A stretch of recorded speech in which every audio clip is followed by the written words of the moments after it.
And while I'm at it, I might as well bring these wheels in the garage. You may remember a while back I showed you these wheels and was telling you about how I needed to cut the bolts out of the centers. They're welded up, and you can see they're welded so solidly that water will stand in there and not leak out. So those have to come out. Well, they don't have to, but if I'm going to use these ever, that needs to be addressed. What I do is to crank the Crosley and get it in the garage. Now, the Crosley is actually quite good about cranking. It hadn't been started since October, so I'm guessing it'll start up if it's got gas in it. We'll know in about a second. There are no brakes, so once I get it started, I'm just going to back it up and swing it and try to get it into the garage without needing to touch the brakes, because I don't have any anyway. Right? Yeah, that's right. So, choke.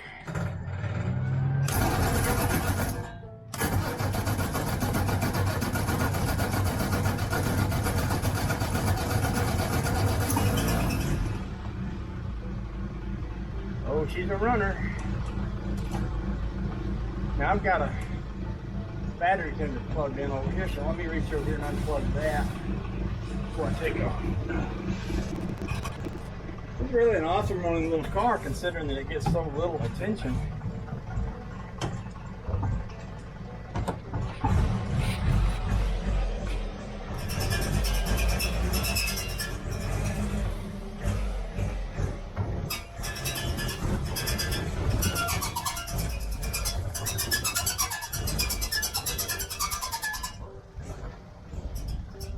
Sound you hear, the sound of angel wings.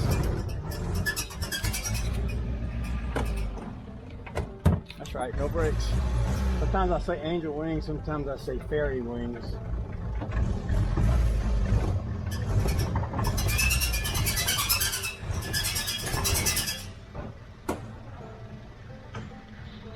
Stop right there. Okay. Now, this one has a brake cylinder right under the seat here, and on this car I can literally lift the seat out. There's a pin to hold these seats in, and I'll pull that pin out. We can take the seat right out. The reason I need to take it out is because I need to lift up this rubber pad that's sitting here in order to get to the brake cylinder to check the fluid level in it. I might need my glasses to see what I'm looking at here. I don't seem to have my glasses handy by, but I know they're close by somewhere. Just let me slide this out. Not going too much trouble. Get that out. Get this out. This is in here because the rubber is kind of up against it. Hard to get out. Harder to get out than it would normally be. I'm going to cut y'all off, go get my glasses so I can see what I'm doing. Yeah, I didn't have to take the seat out after all. I can pull this back. There's a cover here. It goes right there. And this is the lid to the brake cylinder. I should be able to loosen that with the right kind of wrench, like maybe this one, and then see down into the cylinder. I never did find my glasses. I guess I'm going to have to go buy some more. Sometimes I go through a spell where I lose glasses. I'll lose a half dozen pairs. I'll buy some more and I'll find them, because they were something. A lot of times when I find them, I say, "Oh yeah, that's right where I put them." That's the way I roll. Yes, sirree, Bob.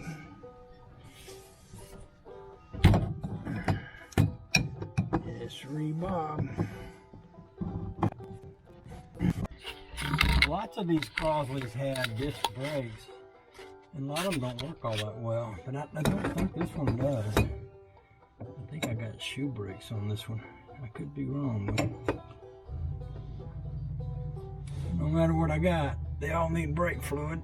Oh, it's on there. I'm pretty sure I didn't intend to tighten that much, but it's on there pretty good.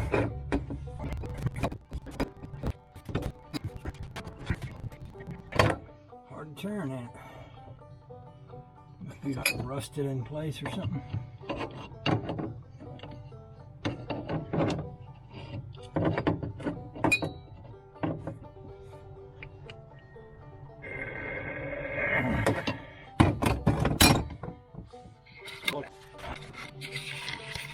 That's it right there.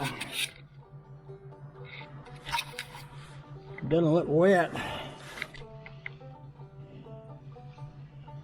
Doesn't look wet anywhere I can see. Huh.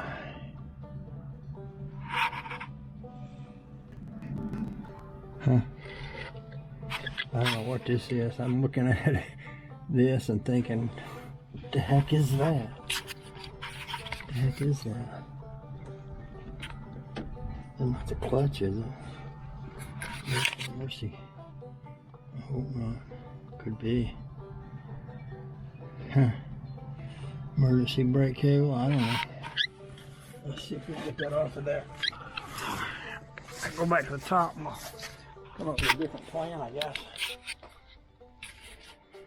Okay, I got it to turn somewhat. I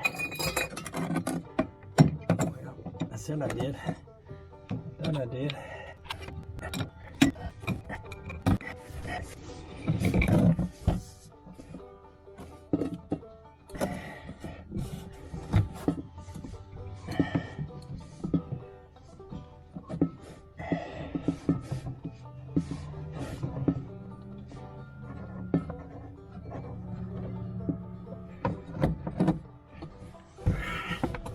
That looks to be about as dry as a bone.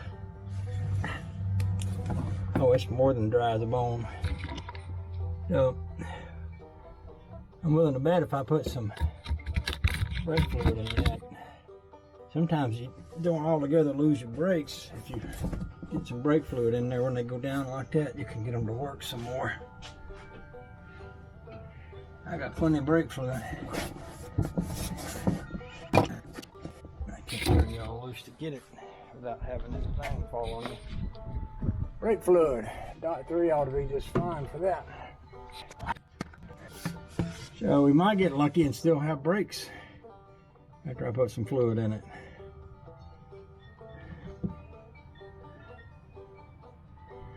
Or it might all leak out of there and then I'll get to go see where it's going. Maybe. Sometimes you get lucky. That old Jeep out there, brake fluid will go down on it. And I'll pour some in there and it'll work. It'll keep working. It's been like that for years. Of course, I don't ever drive it out any farther than the end of the driveway. So this one's the same way. We ain't driving it out on the road, so I'm not overly concerned about it. Let's see if I can pour this in without pouring it on the ground. No, can't. Of course not. Silly man. I knew better than to try it. Mercy sakes. Great ball of fire. Oh. Yeah. So if I hit that brake, there's some air bubbles coming out.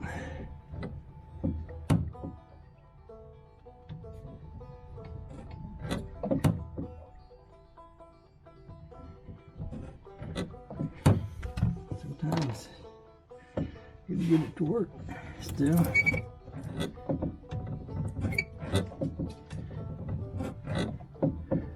I guess the other thing about this is if it does have a leak somewhere, I could probably put Put some more fluid in there and we can find where it's leaking from. Or I might get this in the air and figure out how to bleed them.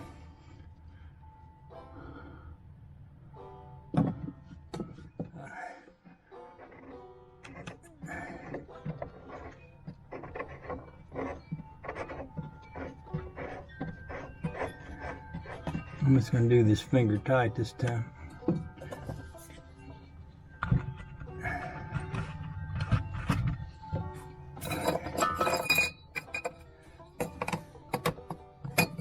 What I might do is get it up in the air enough to get under it and look at it.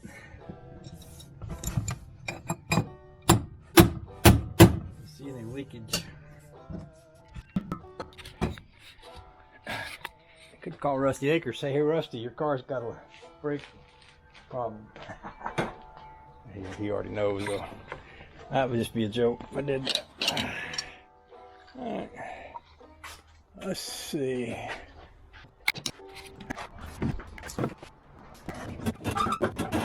Alright, let's figure out how to get underneath it.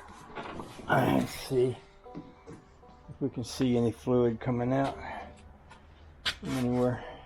I'll turn y'all off while I figure out the best way to get a jack on it. I do see where it's leaking up about the middle of the frame behind the brake cylinder. I bet it's where a line crosses across. I'm gonna see if I can get one end up on the lift and raise the lift up and just pick up like the front end of it or something. Maybe.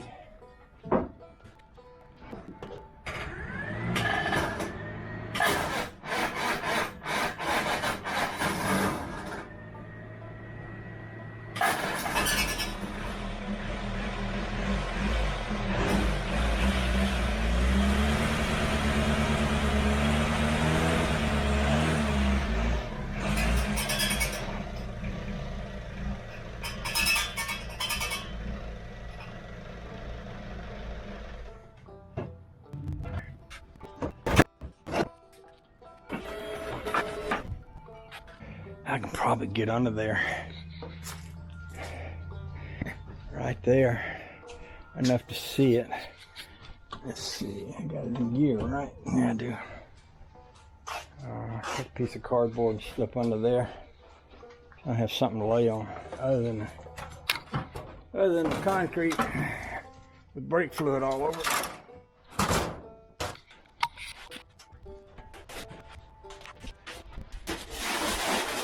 One thing about having a Crosley in your garage, it's doesn't take up a lot of space.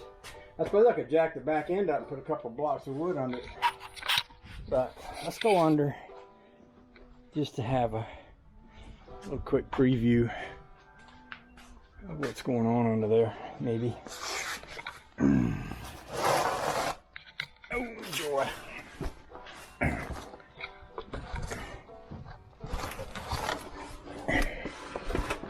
Alright, there's our leak right there. You see it? Right there.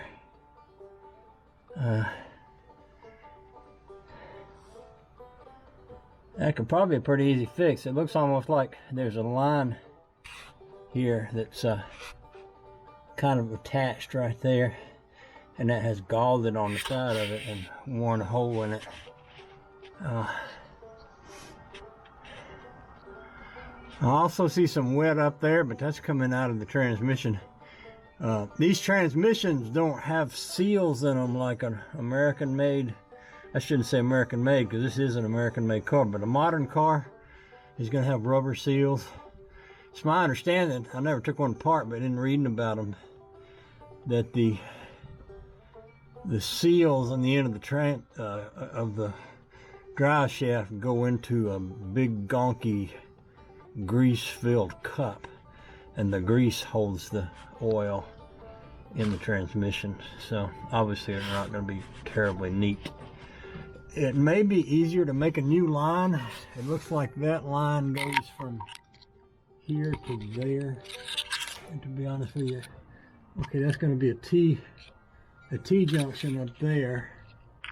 And I can actually probably take this off of here and make a new line quicker and easier. And I can take that off and flare it. just loosen it. By the way, you see something dripping from up in there? Remember I spilled that stuff in there? Well, that's what's dripping out, is that. And probably I could take this loose right here and right over there at that T-junction and make a new line to replace that with. That's probably what I'll do. That's probably exactly what I'll do. I don't know what's on top of this. I suppose I might be able to hold the camera up here to see it, but I'm guessing that's just a nut, a bolt. The threaded end right here. So I'm thinking that's just going to be a, looks like a 7/16 or 3/8 or something like that bolt. Or it might even be a screw, I don't know. But honestly, I could just break this off. I'll get the two ends loose if need be, if I couldn't get that loose. Just break it off, make a new one that goes from here to there. I still don't know what this is. It almost looks like a, I have no idea what this is. Right here, this mess. You know, let me see what I'm pointing at there. What is that? I don't even know. So, looks like we got a brake line that goes from there to here, and that goes to front and back. And we got one that goes from here to there. I'm guessing that goes from front to back. No, where does that go? Does that go just to the front? It's an odd way to do something. There's no line that goes toward the back from that. So that line goes up the frame, I'm guessing to the front wheel. Seems strange, but it is what it is. Okay, so what do I want to do? Well, I might want to make this more comfortable to be under, and I might want to jack up the back end, put some blocks under it to get it up high enough for me to lay under it comfortably. And also I want to go through the process of making sure it's not going to fall on me, which is always important.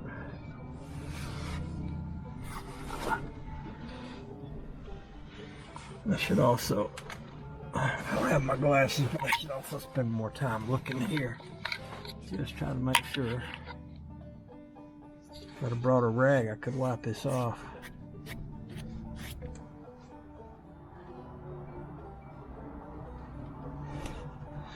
So we take that loose. This is the leak.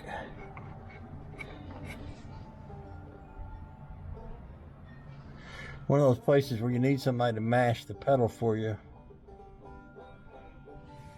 I wonder if I can do that from here. Can I do that? Can I mash it with my hand? Ooh, a little bit.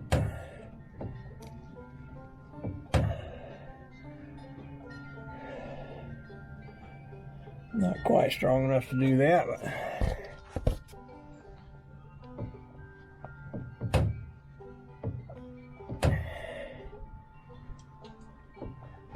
I'm sure that it has to be. Well, before we get all excited here, let's think about this, because this could also be stuff leaking from where I spilled that in the floor. It could actually be leaking. It could have been leaking down to the corner. So the best way to tell, I believe, is this is dry now. I dried it off by touching it with my fingers, unlike somebody smarter than me who would have brought a rag. But if I climb out and pump that a couple of times and come back and that's wet, I'll know it's leaking there. I could also leave y'all under here to watch it. I mean, that works.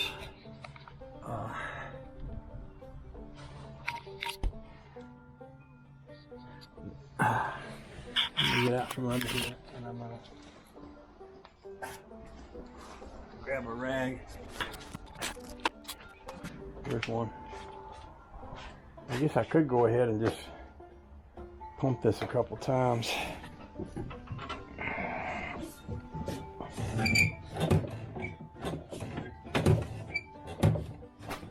Actually, I'm getting some pedal now. I believe it's not going to the floor anymore.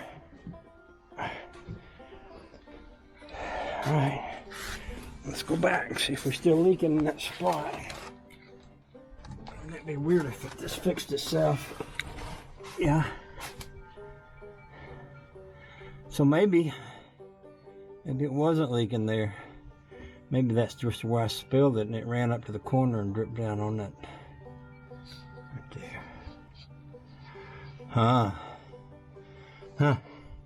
Let's let it back down and then see if we got any puddle. They have cured itself.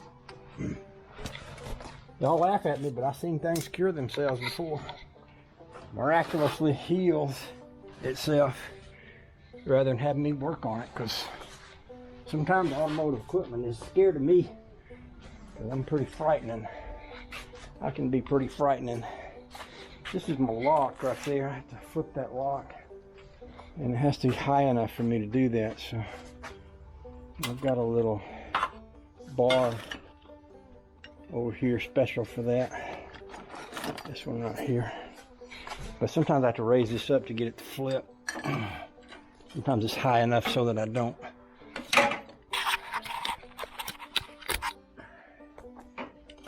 This part has to go under that though. And like that. I believe from there I can let that down. Let's try it.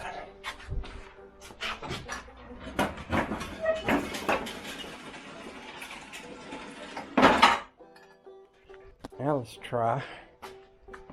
Let's see if she feels like she's got any brakes.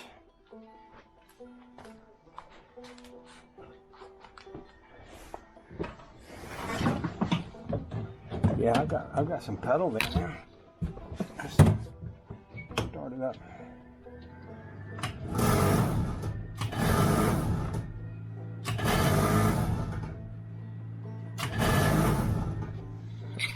I've got enough battery. So what's going on with this thing?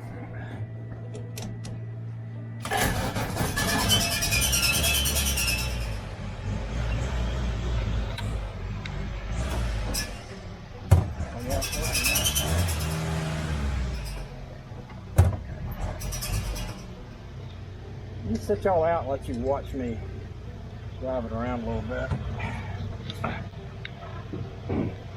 Because if all I had to do is put fluid in that and it's okay, I'll just leave it. We ain't driving it anywhere except to do this photo shoot when it comes up. I don't know when that's going to be.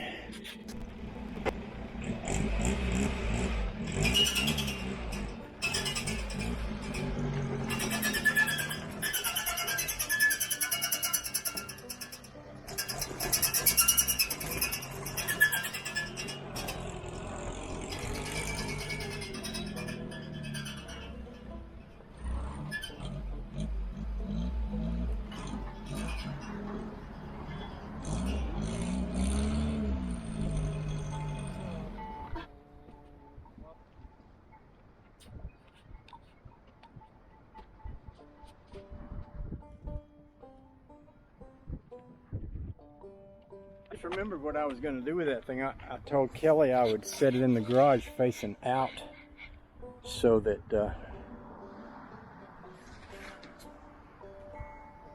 if she got the girls ready to do that photo shoot thing, we could just drive it right out even if it was snowing. So I'm going to go turn it around and face it out.